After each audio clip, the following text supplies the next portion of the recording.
Ako nga si Cheska. Minsang tamad, madalas masipag. Magandang hapon. Kagigising ko nga lang pala niyan kasi natulog ulit ako ng umaga at sumilip muna ako sa labas ng bintana ng kwarto ko. Bumangon na nga pala ako dyan at sumilip sa labas. Napakaganda ng sikat ng araw. Tiningnan ko nga muna pala dyan yung oras at alas 2:38 na pala ng hapon. A few moments later. Gabi na nga pala niyan kaya pumunta kami sa bahay ng aming tita para manood ng pelikula at doon matulog.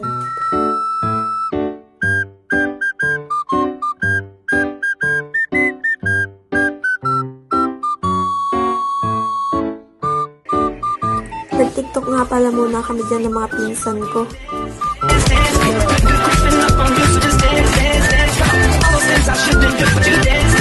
At syempre, nagawa na rin ako ng activities ko para sa MAPE. Sipag-sipagan muna for today's. Charot. Eventually. Magandang umaga at ngayon maaga akong nagising dahil may pasok. Inaantok pa nga pala ako niyan pero kailangan kong kumilos para sa paghahanda sa pagpasok. Naghanap nga muna pala ako dyan ng isusuot ko para plantsahin.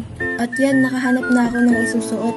Nagsimula na nga pala ako dyan mamlansya para hindi gusot pag sinuot. At magandang tingnan.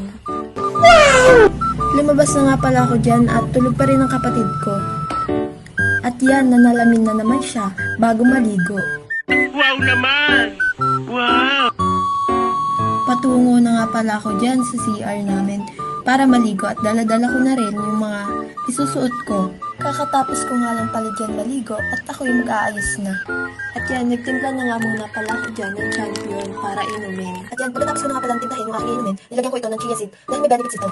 Ang benefits ito, highly nutritious, heart-healthy omega-3s, rich in calcium, a good source of iron, appetite control, may reduce blood sugar levels, may lower your risk of heart disease, at madami pa. Kaya umin na rin kayo.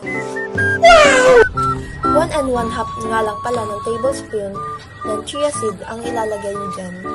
Nag-almusal at kumain na nga muna pala ako dyan habang nanonood ng Po ako nagre-relax. Pagkatapos ko nga pala dyan kumain, nagsipilyo na ako. Kinuha ko na nga pala dyan yung sapatos ko. Ayos na nga pala ako dyan at papunta na Nagdala rin nga ako pala sa ako ng dulo. payong. Lagi tayo magdala ng payong kasi maulan. At yan, binuksan ko na nga pala yung pinto namin para lumabas. Napakalamig na nga pala ng oras na yan. At yan, halata namang umulan, kaya mahamog. At yan, nag-aabang na ako ng sasakyan. Hindi siguro makita ng tricycle driver na nag-aabang ako, kaya lumipat ako ng puwet. A few moments later. Nga pala kami sa school. At pagkabang sagdan, nakita ko mga kaibigan ko na nandun sa gilid. At yan, nasa room na nga pala kami at nagkaayaan kami mag-tiktok.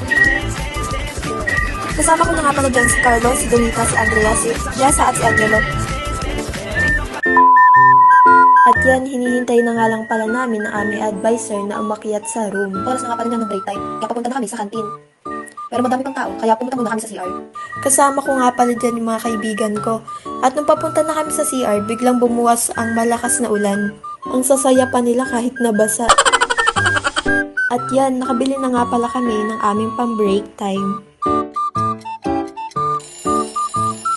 Oras na nga pala niya ng uwian ng tanghali, kaya sama-sama kami bumaba ng mga kaibigan ko para pumuntang kantin at bumili ng pagkain. Nagsimula na nga pala kami kumain ng mga kaibigan ko. Habang nanonood ng pelikula,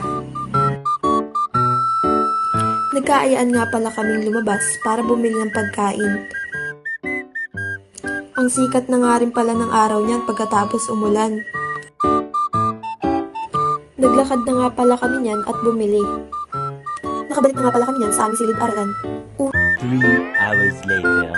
Meanwhile. Uwian na nga pala niya ng hapon at pagkatapos maglinis ng cleaners, nagsulat ako sa blackboard para sa aming project sa math. At yan, tapos na kami sa aming ginagawa kaya lumabas na kami sa aming silid-aralan. Pababa na nga pala kami ng hagdan. At yan, nagawa pa nila magchismisan sa daan. Ang saya umuwi pagkasama mo mga kaibigan mo.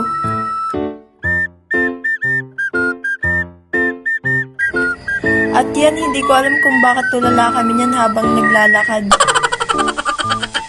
At yan, naglaro na naman sila ng ganda-gandahan.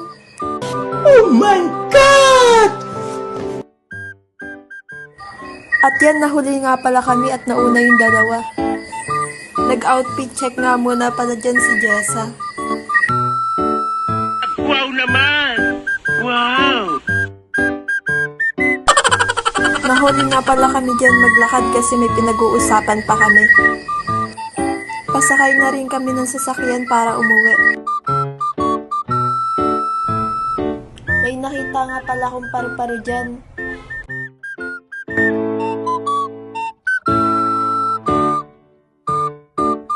At yan, dito ko na nga pala tinatapos ang video na to.